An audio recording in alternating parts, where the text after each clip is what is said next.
Chattanooga Filmmakers Guild Red Carpet Podcast. I am Ronisha Jones. This is my lovely co-host, Michelle Ford, and we are so glad to have you all here today.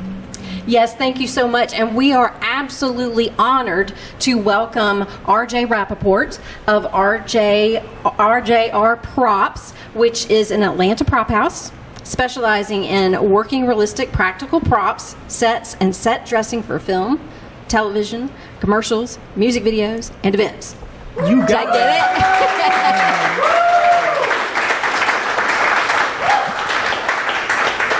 Thank you so much for being with us here at the Chattanooga Filmmakers Guild tonight. And we really are honored to have somebody with so much experience and so much knowledge and so much passion. You guys, before we started filming, we had the pleasure of just spending some time just chatting. Yes. And you will be thrilled to find out how knowledgeable and how passionate RJ is about the sets and props and everything that he does. And so to kick us off and get us kind of warmed up and rolling, we have an icebreaker question for each of us. Yes. Okay. So, RJ. Yes. If you had a pet parrot and could only teach it one word to say, what word would you teach it? I would say RJ, okay? Or RJ loves you. Something cute. And it would probably annoy the heck out of my wife. So that's sweet, but she would walk in and she would hear the parrot say, RJ loves you. Yeah. I was thinking about, what kind of a question I might get as an icebreaker, and that's a cute question, so I really do like that. That's a good one. Oh, that's so sweet. I love it. Thank you. Ronisha, what would you teach your parrot? I would probably, the first thing that comes to my mind, I would teach it to say go away. Yeah. Why? Because a lot of times I don't want to be bothered, but I don't want to be rude, so then my parrot can go ahead and tell you to go away for me. That's really quite brilliant. Yes. I'm actually impressed with that. I was thinking something along the lines of, those pants don't make you look fat. Oh, that's fabulous. Yeah. I think that's a better one. I think okay, so. Thank you. Yeah. So on to the real stuff. Now, we really appreciate you being here and the passion that you have, and for you to come from Atlanta to Chattanooga to speak specifically to our Chattanooga Filmmakers crew. And what made you want to come up here? So we forged some friendships with some of the folks here in the community, some of the filmmakers in the community, and one thing led to another, and they invited me up here and they said, please, you got to come up and speak. It would be really special. And I said, I'd be glad to. Just let's pick a time, and I would be glad to try to share some of my wisdom, my knowledge, my experience in filmmaking with you guys. Well, we really appreciate that. Yes. So I wonder if, when you were a kid, what did you think you wanted to do for a living, for your job? And was it anything related to what you're doing now?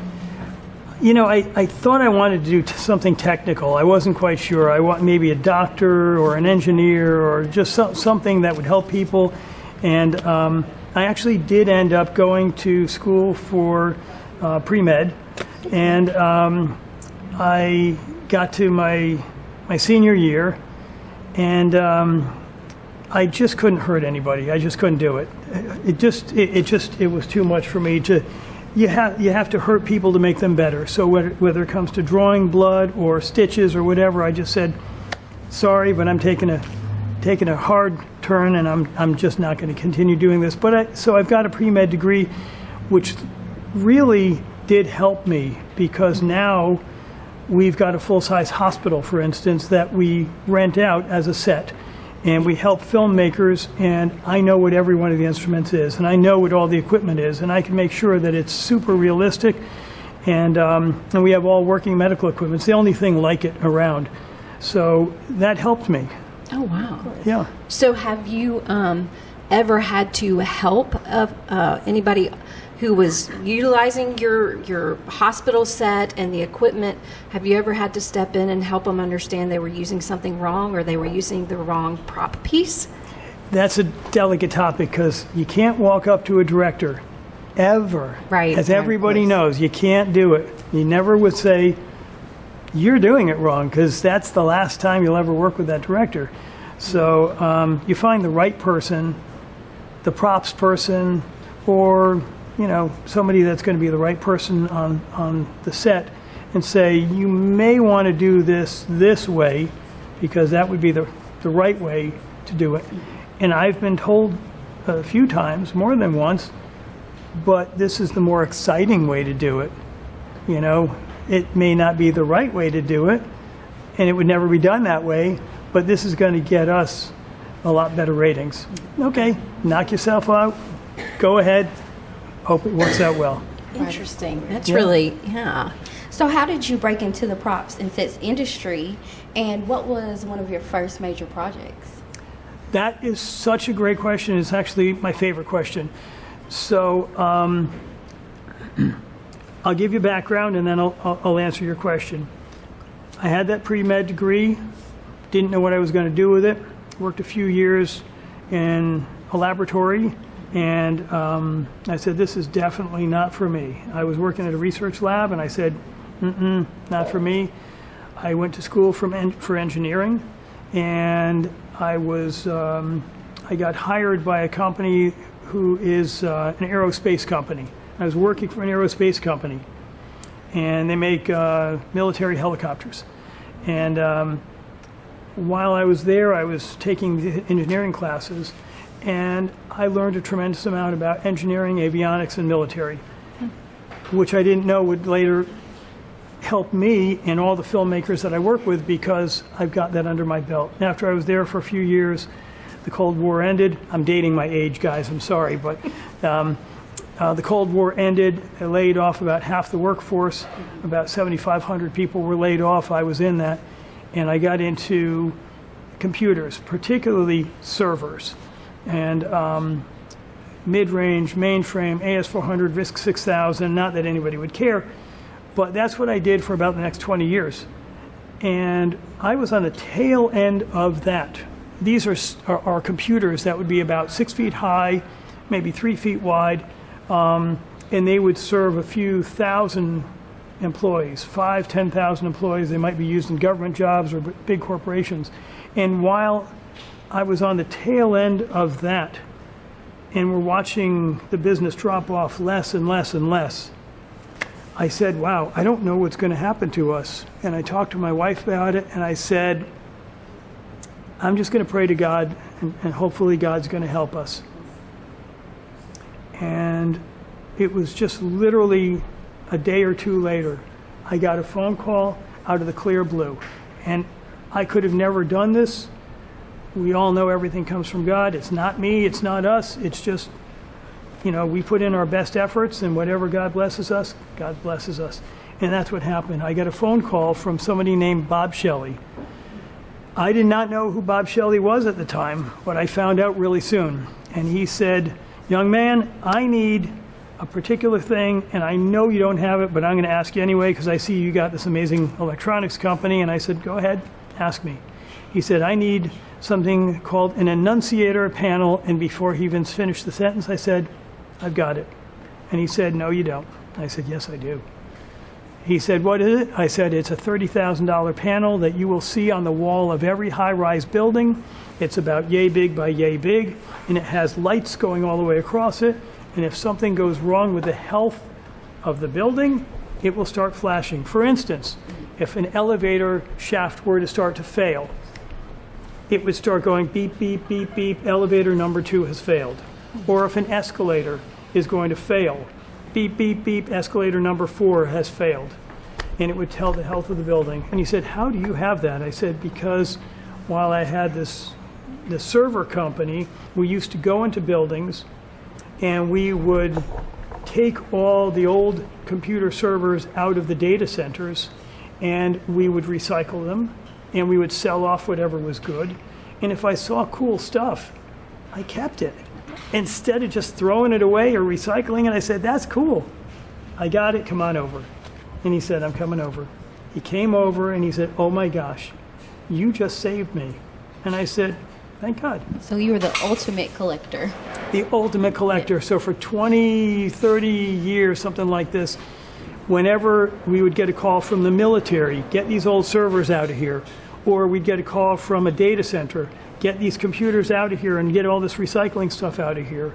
Or in this particular case, it was a building in downtown Atlanta where every few floors was a massive computer center. And they said, we want to turn this into offices, get this stuff out of here. Well, they had a lot of cool toys. So I kept all the stuff. And every time we were on a military base and they said, recycle this stuff. So we ended up with control panels and consoles and fake missiles and fake, RPGs and all this cool stuff. So we ended up with a zillion cool things. And I would tell my guys, put this in the back of the warehouse. And they go, oh, boss, no, please. You got enough cool stuff. But I did that for many, many years. And I ended up with thousands and thousands of, my wife used to call it my cool junk. And when this fellow came over, he says, do you know who I am? I said, no. He says, my name is Bob Shelley. I've been in the film industry for over 40 years. He said, I need this particular panel because it's got to be installed in a movie set 7:30 tomorrow morning, and it's got to light up and work. And I said, we can do that. No problem. I said, do you want the lights to work on the top? Do you want the lights to work on the bottom? Or do you want all the lights to work inside? And he said, you could do that. And I said, yep. And he said, I want the lights to work inside. And I said, you got it. Handed it off to my technician. And I said, make a bunch of these lights work. About 30 minutes later, here you go. He said, you just saved my rear end. And I said, thank God and thank you. He said, hold on. You just thank God first and you thank me second. And I said, yep. And he said, I like that. And I said, priority. And he said, I like your priorities. And he said, I'm an observant a person who is very much in closeness with God. And I said, I am too. And he said, we're going to get along real well. And I said, yes, we will. And we became best of friends. He became my mentor in television and film. And he said, I heard that you're struggling with this computer server business. How's about if I get you into television and film and you have a whole new life? And I said, thank God and thank you. And he said, we're going to be real good friends. And about 2 weeks later, I got a call from TBS. And they said, we have a new feature film we're making. You're in charge of the props. And I said, okay. And they said, have you ever done anything like this in your life? And I said, nope. And he said, oh my gosh. He said, there's millions of dollars riding on this. And I said, I'll try not to blow anything up. And he was like, oh gosh, no. Don't. I really did say this. And thank God it all worked out well. We made a computer server room. There was a giant laser that was used in this particular show. There was a lot of sci-fi props. It was something called Level Up. And that was my very first project. And that comes around. I know you're supposed to be asking me stuff. It's okay. You got me going. This is great. So that comes around to a second thing. What's that? How did I get the name RJ? Yes. Oh, that's so good that you asked, because on that show, the set decorator who was in charge of that show later on called me up to thank me in front of the cast and crew. And he said, I'm going to be thanking you in front of everybody. What's your name? And I said, my name is Rich. And he said, okay, RJ, I respect that. And I said, no, it's just Rich. And he said, everybody, a big hand for RJ from RJR, yay! And I said, oh, no, that's going to stick. No, don't do that. And he said, I respect that, RJ. So ever since then, about 20 years ago, that became my name, RJ. So I just answer to it these days. Well, from one RJ to another, that's an awesome name, man. Thank you. Thank you. I hope you enjoyed that. So, RJ, Yeah. what the film or the project that Bob Shelley came to you about, was that the same one you were just talking about, or was that something different? So it wasn't. That was Big Mama. Okay. Okay. And the name of that show was Big Mama. So that goes back about maybe 19 years ago, if I'm not mistaken. And I had been in peripherally providing props to some of the new shows on this burgeoning film industry in Georgia. But I didn't really think this is a career. I just thought it's more like a little hobby. You know, they might come in and ask me for computer servers or something else that I had, but I didn't really think about this is going to be my life for, you know, the next 20, 30 years. Wow. Yeah. Wow, that's really cool. So you know what else is cool? What's that? Is I see you have some bags over here with some toys in them. We got bags with toys. What is your favorite toy that you have over there that you like working with? I like every prop that we have. We have, just so you guys know, we have 30,000 props. That's Wow. a lot of props. We have medical props, hospital props, military props, police props, police uniforms, police belts, guns, badges, holsters, sci-fi props. When Marvel was filming in Georgia over the past 20 years, we built 500, maybe 600 very, very elaborate sci-fi props. I love props, so we have 30,000 props. Most of them are working. I could only bring a few with me today, and I was really hoping, guys, that I did not get pulled over, because if I got pulled over with what I've got, the officer might have been scratching his head and asking a lot of questions. So we could start off with... what in the world would you have that would cause problems with Of course. So one of the things that we provide for movies is fake drugs. So we make our own fake marijuana, fake marijuana buds. It's just a funny thing. It sounds strange from... I don't even drink, guys. I mean, if I have a cup of coffee, that's like my vice, okay? So it doesn't match the personality, but let's face it, if there's a drug movie, you have to have realistic drugs. Right. If there's going to be guns, you have to have realistic guns. Mm-hmm. If there's money, there has to be realistic money. And what we've done is we've created our own props over the years that are spot on, and they've been used in some of the largest feature films in the world. So, for instance, Fast and Furious 7, Fast and Furious 8, I think they had a $500 billion budget in Fast and Furious 8. $500 billion. That's a tremendous budget. Okay, Yes. And we provided so many props. We worked on Hunger Games. We've worked on just all the Marvel movies, all the, you know, Infinity War, and on and on and on. So I just brought a few things with me. Just so you know, none of these guns are real. None of them are real. None of them fire. But they do look spot on. So I'm going to take out a couple. This is the first one that I'm going to take out. Did anybody see the movie Parabellum?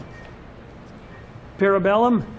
Okay, with Keanu Reeves. Keanu Reeves, thank you. Yes. So in Keanu Reeves, they used a few different types of guns in that movie.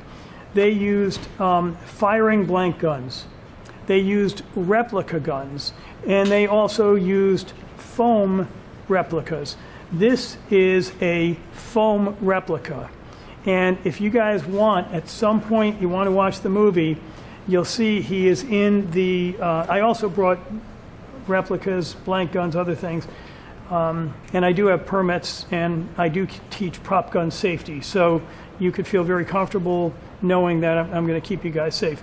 But if you look in Parabellum, you'll see at one point where they're in the lobby of a building, and there's bullets flying everywhere, and there's parts of stonework and granite flying off behind them as the bullets are supposedly, you know, exploding off the stonework.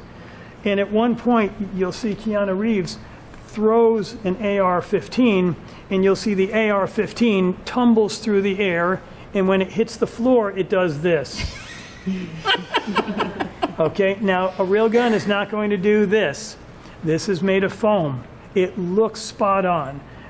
It says Smith & Wesson across here. This is, and if you looked very closely, you would see that it even has the model number and a serial number. So even on a close-up shot, it's going to be correct. But you would never, ever know that. Then, before we started rolling, we were rehearsing, and I wanted everyone to feel comfortable. So this is an M1911. Now, a real M1911 looks exactly the same. It's an extremely iconic gun. I'm pointing it down for gun safety. And with these two lovely ladies, I showed them. Did I do okay teaching you guys? Yes, you did fantastic. Okay, so they are like ready to go out and become professional gunslingers at this point, okay? But what I taught is this. First of all, and I'm just doing this so that we can share with the audience what we would do to clear a gun on set. First of all, we would make sure that the magazine is empty. And I would want to show our actors, our actresses, what's the difference between a real gun and a prop gun. It could be a blank firing, could be a non-firing. In this case, does that have movement in it? It does. It does. So this would be where you would load real bullets into a magazine. That looks real. But then we go to cycle the gun, and when we cycle it, to make sure that the gun is clear, we would look inside it. And I'm going to swing it up here knowing there's nobody behind me, and we can look inside. And if we can get a close-up here, what we'll see is there's absolutely no bullet. In fact, there's not even a barrel. This is solid metal. There's nothing for a bullet to travel down, okay? And I'm going to bring it down here so these two lovely women can see. Is there anything inside here? No, it's completely blocked. It's blocked off. A real gun would have a barrel, and there would be a bullet in that barrel. Is there anything there? There's nothing There's there. nothing there, and there's not even a barrel. So what did we just learn? This is a prop gun. And this is a replica prop gun. This is not a firing blank gun because this could never fire. Now, there is a hole right there. You see that hole? Yes. Yes. What I was teaching them before in the rehearsal is that on a real gun, there would be a firing pin that would hit the back of the bullet. There is no place for that on this gun at all. And if we were to look down in here, there is no firing pin whatsoever. There's no place and no way that this could possibly be a real gun. But it makes a scary noise like this. So I've now released it. It sounds proper. It looks proper. We've got our magazine. The magazine could be slid in place. And everything seems proper for our shot, but nothing could happen. Okay? And I would say at this point to an actress, before I hand this to an actress, I would say, cold weapon. Weapon is cold. Weapon is cold. Thank you. And this, even though it's not real, we would always be pointing it down or up, because we would have to be aware of what's above us, what's below us, and what's around us. Okay? And the reason I'm doing this is because, unfortunately, there was a accident on the set of a movie, which I'm not going to get into, but people were shot and someone died. And we should all be aware that if you're filming, there should be an armorer, there should be an armorer, there should be an armorer, okay? And I know that we're supposed to be doing an interview, but we've got a whole audience with us, so what should there be? There should be an armorer. Oh, I love you guys. All right. There should be an armorer, because what does an armorer do? An armorer would do what I just did. And an armorer would keep us safe and protected, would make sure that the actors and actresses are safe and protected. Okay? An armorer would be there to do everything I just did. They would clear the weapon. They would show the actor or the actress that there's nothing here. They would take out the magazine. They would show that actor or actress every part of everything that we're doing. This is, and I'm just going to go through quickly, this is a blank firing gun. A blank firing gun can kill. I will say that again, a blank firing gun can kill. How, RJ? A blank firing gun would use blanks. So just like we showed on the other one, can this magazine hold bullets? Yes. Yes, it can. So the difference between a blank firing gun and a real gun is on a blank firing gun, there's no lead bullet that takes off and comes firing out of it, okay? Instead, it simply opens up like a flower on the end. That's it. It opens up like a flower and it releases the energy, but there's no bullet. I repeat, no bullet. But it uses all the same energy as a 9mm. So when you go to cycle the gun, it brings up a blank firing bullet, and when it is released, and I know for sure that we've already cleared this. Did we clear it? Yes, we did. We know it's cleared. So when it's fired, the energy would be released. If it's a front fire, if it's front venting, the energy would come out of the front. In this particular case, this is a top venting gun, so you would see that it's vented on the top. Okay? I just wanted to take a moment to show that to you because with a real gun, there would be a blast zone that comes out at the end of the gun that would be approximately 16 to 20 inches long. And anything in that blast zone could die. So if somebody put their hand on the end, again, this is not a real gun, it's a replica, but if somebody put their hand on the end of the gun, they would have a hole through their hand. And if somebody put it to their head, their skull would be crushed. So we never ever want an actor or an actress to be in harm's way. So it's so important to have an armor. And I just wanted to touch on that for just a few minutes. Let's get into other props now. Props that are fun, props that are interesting. All right, we're going out. I don't like this. I like Pepsi instead of Coke. I'm sorry, guys. I'm a dad. I have dumb dad jokes, okay?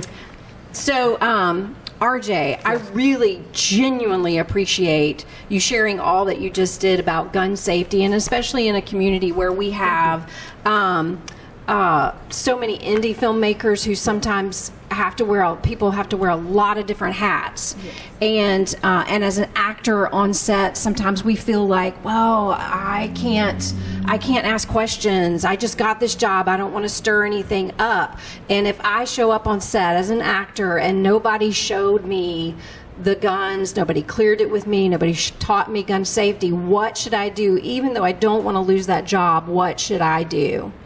Okay, so in that moment, this is probably the most important thing that I can say to this audience and to you guys.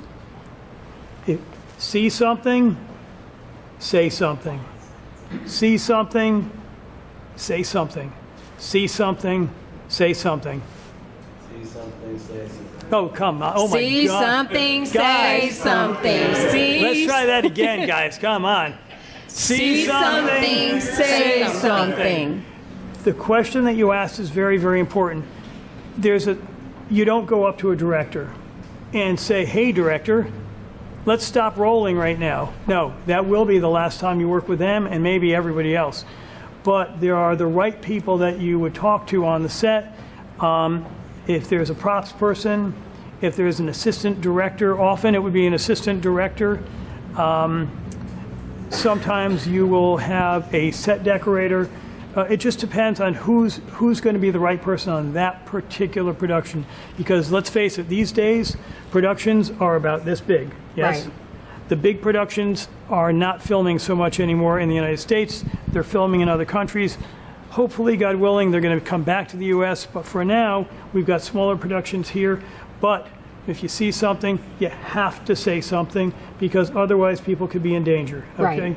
Right. I unfortunately have seen when people worked 16-hour days, 18-hour days, 20-hour days, 24-hour days. Mm-hmm. And I know people who were driving home after those shows, and they'd been going like that for days, sometimes weeks, sometimes months. And they would wrap their car around a tree and lose their life. Oh my goodness. It does happen. So if you see a safety issue where it, like with Sarah, remembering Sarah on the train tracks, okay? When they were doing the Allman Brothers movie where, you know, they thought that they could just go on a train track. So see something, say something. Exactly. Well, RJ, thank you so much for joining us for the podcast. And those of you in the live audience are going to be in for an even bigger treat, as we are going to get to hear so much more from RJ. Those of you who are not joining us, join us next time, because you never know what kind of treats we're going to be in for here at the Chattanooga Filmmakers Guild.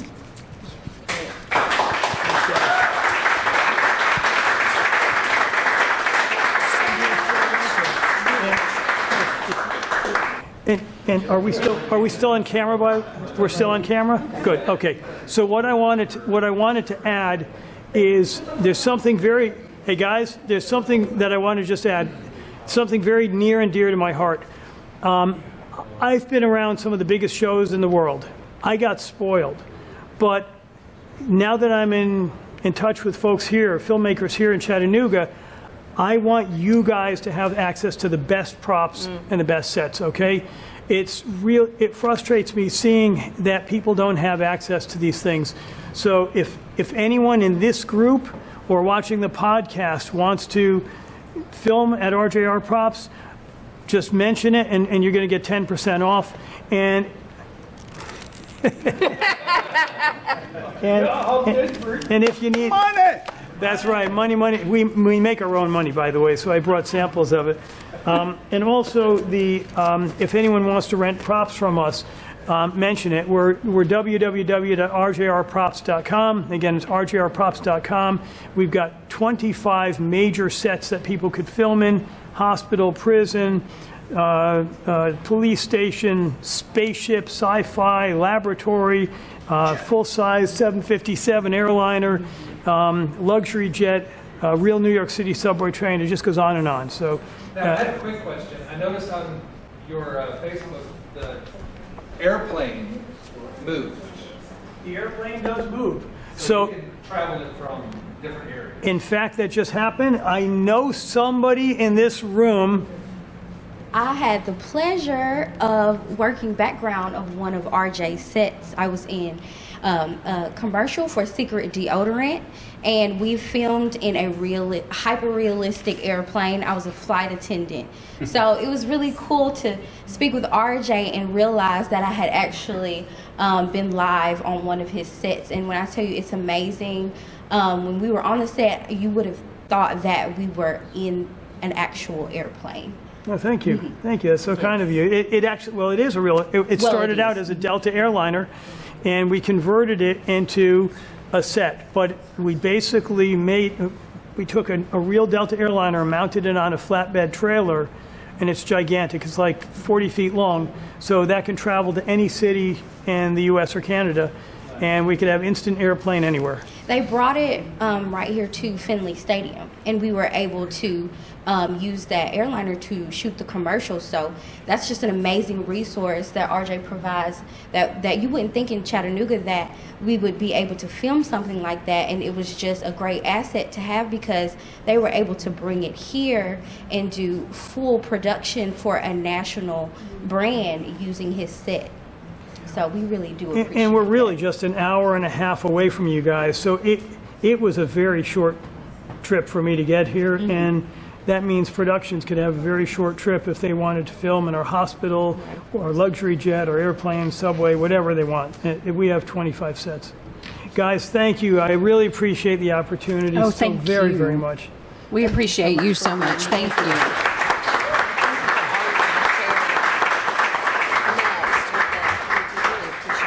I'm looking forward to